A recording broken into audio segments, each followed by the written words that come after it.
आज के क्लास में डॉक्टर भुवनेश्वर अनुज रचित शीतक बूंद शीर्षक जे गद्य पद्य भाग पाठ है बनकेवरा भाग 1 में वो क्या हम जानब। तो डॉक्टर भुवनेश्वर अनुज का थोड़ा सा परिचय हम जानीला तो इके बताए हुए उचित समझीला। डॉक्टर भुवनेश्वर अनुज गुमला जिला सिसई प्रखंड में एक छारदा एक गांव है, वहाँ का निवासी हैं। और जैसन इनकर जे का कहल जाए, नागपुरी साहित्य में इनकर बहुत बड़ा योगदान है। ये स्कूल कॉलेज भी बहुत सारा अपन खुलवाए हैं। अपन नहीं खुलवाए हो कर में वो सचिव रहे, जैसन हम जानी संजय गांधी मेमोरियल कॉलेज होलक, सिसई बैजनाथ जनान कॉलेज होलक, लापुंग सिसई लापुंग बसियाई सब में कॉलेज वगैरह खुले में इनकर बहुत बड़का योगदान है। ये सूत्रधार रहे कहे के चाहे, तो एक से पता चलेला कि शिक्षा के प्रति इनकर कितना लगाव रहे। अब आगे हमरे शीतक बूंद देखब इनका रचना जो है। तो शीतक बूंद में डॉक्टर भुवनेश्वर अनुज मनुष्य कर जिंदगी के तुलना कर हैं और उके बात है। जैसन कि पहला पद में ही कहत है, मनुष्य कर जिंदगी एक शीतक बूंद के, मतलब मनुष्य का जो जिंदगी है, मनुष्य का जो जिंदगी है उस शीत कर एक बूंद के, कहने का मतलब कि शीत का एक बूंद है। आगे कहते हैं कवि, कुल कुल अंधरिया टहटह इंजोरिया राइते, गिरेला अनदेखा शीत, रसे रसे जमेला और बनेला शीतक बूंद। कुल कुल अंधरिया, अंधरिया कहे कर मतलब अंधार राती रहे चाहे इंजोरिया राती रहे, तो वो का करेला गिरेला अनदेखा शीत, मतलब उस जो शीत गिरेला अनदेखा मतलब कि कोई नहीं देखेला, वैसन शीत गिरेला अनदेखे। उस टाइम में सब जीव जंतु सुतल रहे नशेले कहे के अनदेखा शीत। और रसे रसे जमेला, रसे रसे जमेला कर मतलब धीरे धीरे जमेला और बनेला, मतलब बनेला क्या चीज़ बन जाला, शीतक बूंद, मैंने शीत कर बूंद बन जाएला। कभी यहाँ बताते हैं कि कुलकुल अंधरिया में मतलब पूरा अंधरिया रात रहे या टहटह इंजोरिया रात रहे, उसमें जो गिरेला अनदेखा शीत, मतलब उसमें शीत जो है सो अनदेखा मतलब गिरते रहता है। और रसे रसे जमेला कहने का मतलब धीरे धीरे वो जमता है और बनेला शीतक बूंद, मतलब वो का है शीत कर बूंद बन जाएला। आगे कभी कहते हैं, तले एहे बूंद छोट बड़ जीव जंतु घास पात गछ वृक्ष के देल जिंदगी के दान। अब हमेशा तो वर्षा होवेला नहीं, लेकिन ये कल्पना करे कर चीज़ है कि सब जीव जंतु या घास पात गछ वृक्ष कैसे जिंदा रहेला।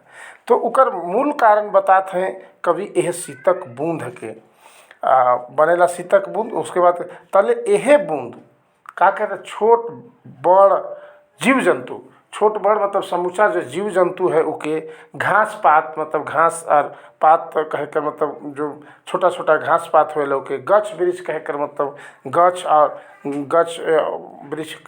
गछ वृक्ष के इ का करेला तो जिंदगी के दान देवेला, मतलब जिंदगी का एगो दान देवेला।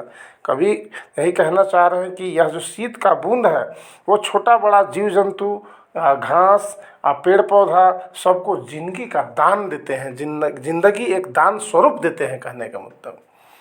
फिर आगे कवि कहते हैं, यह शीत का जो गुणवत्ता है उसका वर्णन करते हुए कवि कह रहे हैं, शीतक बूंद सनाल खीर खाले, कहे ना मनुखक जिंदगियो हो जाएला पवित्र। ऐसा शायद कहावत रहे हुई या एक सच्चाई क्या है तो हमारे नहीं जाने पा रहे थे, लेकिन गांव घर में ऐसा कहत रहे कि शीत कर बूंद सनाल खीर हो सकत हुई कि आदमी खीर बनाए के रात के अपन छप्पर कर ऊपर में रख देवत रहे, और उके खाल से सनाल खीर खाल से कहे ना मनुखक जिंदगियो, मनुष्य कर जीवन जो है से का हो जाएला पवित्र हो जाएला और उके भेटाएला नवा जिंदगी, मतलब उसको एक नया जिंदगी मिलता है। तो फिर से शीतक बूंद सनाल खीर खा ले, शीत के बूंद से सना हुआ खीर खाने से मनुष्य का जो जिंदगी है वह पवित्र हो जाता है और उसको एक क्या आता है तो नया जिंदगी मिलता है। अगला पद में कवि कह रहे हैं, फिर रसे रसे ढरकेला रात होवेला तले इंजोत। फिन रसे, फिन कहने का मतलब फिर या रसे रसे मतलब धीरे धीरे ढरकेला राइत, राइत जो है वो ढरकेला मतलब राइत जो समाप्ति की ओर जाएला ओके ढरके कहे ना, तो राइत ढरकेला होवेला तले इंजोत। राइत जब ढरक जाएला तब का होवेला इंजोत, इंजोत मतलब प्रकाश आवेला, माने बिहान होवेला कहे कर मतलब। तो यहाँ कभी धीरे धीरे रात को ढरकने की बात कर रहे हैं और फिर सुबह होने का जो इंजोत उजाला होता है उसके बारे में कह रहे हैं। आगे उसके जब उजाला होने लगता है तब आगे क्या होता है उसको अगला पद में कभी कहते हैं, बिलाय लागेला जमल बूंद ढरकेक लागेला जिंदगी, एहे माजे कतना मनुख जानवरक गोड़ खूर तरे खुंदायला, मन के शीतल करत करत बिलाय जायला उ धरतीये में।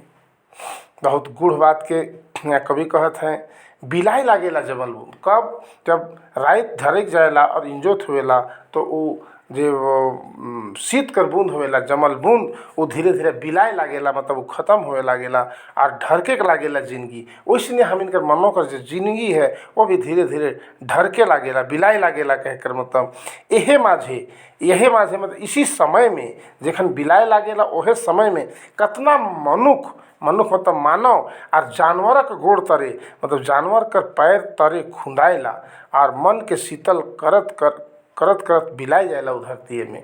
मतलब वो कितना आदमी का तलवा कर नीचे जानवर का तलवा कर नीचे और खुंदायला और मन के शीतल करेला और वो धरती में बिलाय जाएला।